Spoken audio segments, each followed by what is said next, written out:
전기 방식의 기준에 대한 마지막 강의가 될 것 같습니다. 국내의 기준과 네이스 기준을 비교해서 설명하면서 하나를 빠뜨린 게 있습니다. 방식의 기준에서 중요한 건 IR 드롭을 제거하거나 IR 드롭을 고려한 전지를 측정해야 한다는 점이었기 때문에 여기에 중점을 두고 설명을 하기 위해서 일부러 빼놓은 겁니다. 그리고 오늘 강의할 내용이 우리나라에서는 해당이 되는 경우도 거의 없습니다. 그렇지만 알고는 있어야 되니까 간단하게 설명을 드리도록 하겠습니다. 전기방식 기준에 대한 강의를 하다 보면 항상 나오는 질문이 하나 있습니다. 황산염 하는 박테리아가 뭐냐는 거죠. 영어로는 Sulfate Reducing Bacteria입니다. 앞자를 따서 SRB라고도 합니다. 그리고 이런 박테리아, 즉 미생물에 의한 부식을 미생물 부식이라고 하는데 영어로는 Microbiologically Influenced Corrosion 이고 역시 앞자를 따서 MIC라고 합니다. 미생물 부식은 황산염 환원 박테리아로 인해서 일어나는 부식입니다. 전기 방식을 하다 보면 여러 가지 분야를 조금씩은 공부를 하게 되는데 이제는 박테리아, 미생물까지 나오죠. 다른 분야는 학교에서 배운 지식을 기반으로 해서 인터넷에 나오는 자료를 가지고도 어느 정도 공부를 할 수 있었는데 박테리아는 기본 지식이 없다 보니까 너무 어렵습니다. 그리고 저도 박테리아로 인한 부식을 경험한 적이 없어서 현장과도 접목이 안 됩니다. 그래서 아주 조금만 황산염 박테리아로 인한 부식이 어떤 건지만 설명을 드려보겠습니다. 국내에서 사용하는 전기방식 기준이죠. 앞 강의에서는 여기까지만 설명을 했는데 여기서 빠뜨린 게 이겁니다. 황산염 환원 박테리아가 번식하는 토양에서는 마이너스 0.95V 이하로 한다. 이런 문구가 하나 더 있습니다.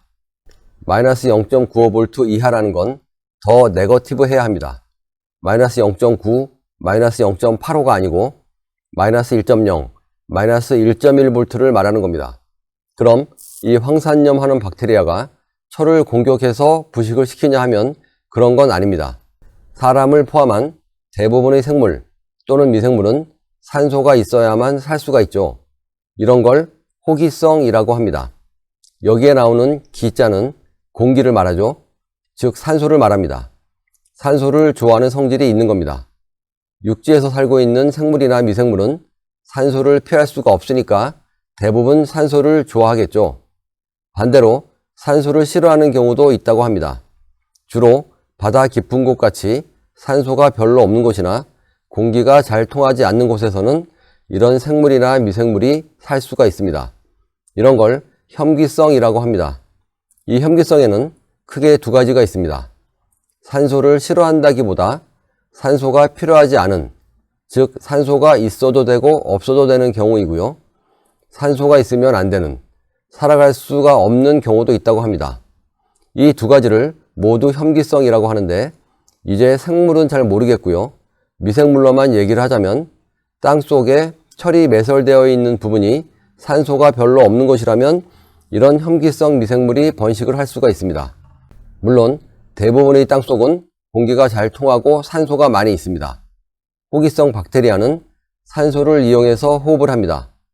그럼 이런 혐기성 박테리아도 호흡을 해야 하는데 산소로 호흡을 하지 않으면 다른 걸로 하겠죠.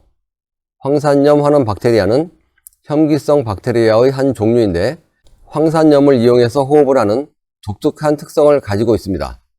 황산염의 분자식은 SO4E-입니다. 황산이온이죠. 이 황산염이 땅 속에 있는 여러 가지 유기물과 반응을 하게 되는데 유기물은 영양소라고 생각하시면 됩니다. 여러 반응을 거치면서 황산염은 최종적으로 황화수소가 됩니다. 이 반응에서 우리는 다른 반응들은 중요하지 않습니다. 황산염과 황화수소만 남겨놓고 보면 황산염이 황화수소로 환원이 된 것입니다. 박테리아가 황산염으로 호흡을 하면서 황산염을 황화수소로 환원을 시킨다고 해서 황산염 환원 박테리아라는 이름을 붙인 겁니다. 여기서 중요한 건 수소입니다. 황산염을 환원시키려면 수소가 있어야 합니다. 이제 다시 과거에 했던 강의 내용으로 잠시 돌아가겠습니다. 철이라는 금속이 방식이 되려면 먼저 양극이 전자를 이루면서 산화를 합니다. 이 전자는 전선을 통해서 방식을 하고자 하는 철의 표면으로 이동을 하죠. 이 전자는 전해질에 있는 수소이온과 반응을 하면서 환원 반응이 일어납니다. 수소이온이 수소 원자가 되고 수소 분자가 돼서 철 표면에 수소 피막이라는 분극 피막을 형성합니다. 이 분극 피막으로 인해서 방식이 되는 것이고, 분극 피막이 두꺼울수록 전이는 더 네거티브 방향으로 변화를 하게 되는 겁니다. 그런데 황산염이 환원을 하기 위해서 수소를 자꾸 가져가면 이 분극 피막이 허물어지겠죠.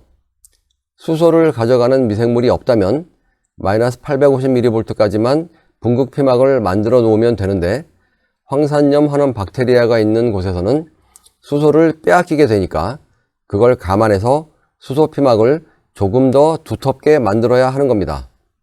그래서 철의 방식 전이를 마이너스 850mV가 아닌 마이너스 950mV보다 더 네거티브한 전이로 만들어야 한다는 거죠.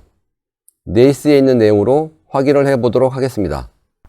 CP2에 나오는 내용인데, CP2에서 미생물 부식에 대한 설명은 이게 모두입니다. Microbiologically Influenced Corrosion, 미생물 부식이고 MIC로 나타낸다고 설명드렸죠.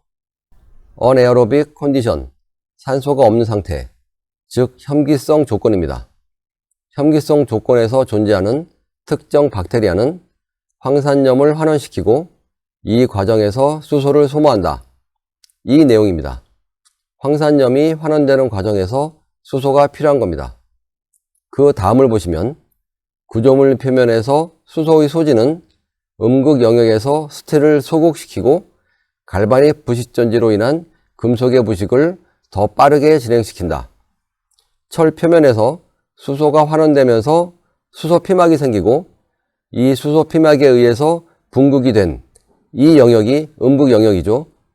이 음극 영역에서 황산염에게 수소를 빼앗기게 되면 이 분극 피막에 사용된 수소가 줄어듭니다. 분극, 폴라리제이션이 없어지는 현상이 소극, 디폴라리제이션입니다. 수소 피막으로 인해 분극이 된 음극 영역이 수소를 잃어버리면서 소극이 되면 부분적으로 미방식 상태가 되고, 전해질 안에 있는 철이 미방식 상태가 되면 갈바닉 전지가 만들어집니다. 부식을 하는 거죠.